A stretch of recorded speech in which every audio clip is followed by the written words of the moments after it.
Nous ne tomberons pas dans le piège, prévient Christophe Urios Clermont à propos de certains absents à La Rochelle.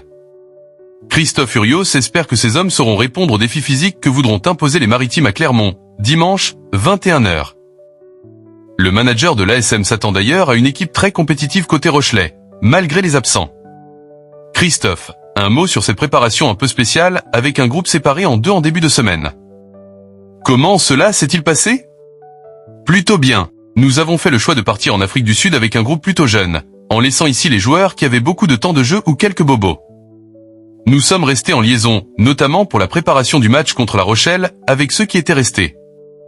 Il y avait 4 préparateurs de match, Simons, Jono, Tolofua, Plumeur, ce qui nous a permis de faire une visioconférence et de rester en contact avec eux.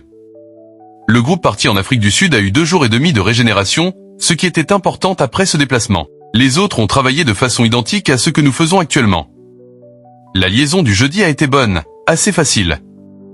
Je trouve que nous sommes frais, que nous avons les idées claires. Mais nous ne tomberons pas dans le piège de la presse, car quand je lis certains articles, on a l'impression que les Rochelais vont venir avec les moins de 18 ans, qu'il y a beaucoup d'absents, etc. Mais tout le monde a des absents. C'est-à-dire?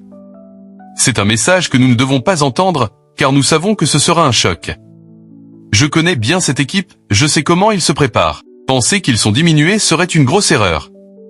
Ce sont des messages qu'ils font passer, et qui sont repris ensuite, mais qui n'ont pas de sens dans ce match. Nous sommes prêts à cela aussi.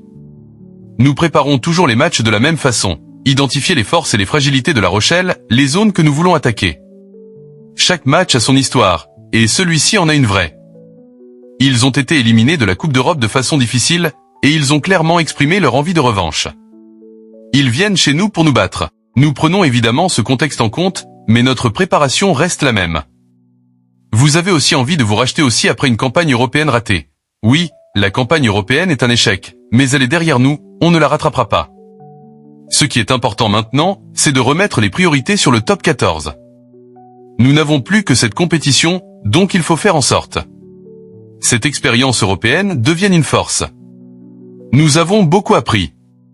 J'espère que nous sommes dans cette dynamique. Ce n'est pas seulement une question de rachat, mais aussi d'ambition. C'est un concurrent direct, un match important pour le haut du tableau. Diriez-vous que les deux équipes se ressemblent, à la fois dans le jeu et la dynamique?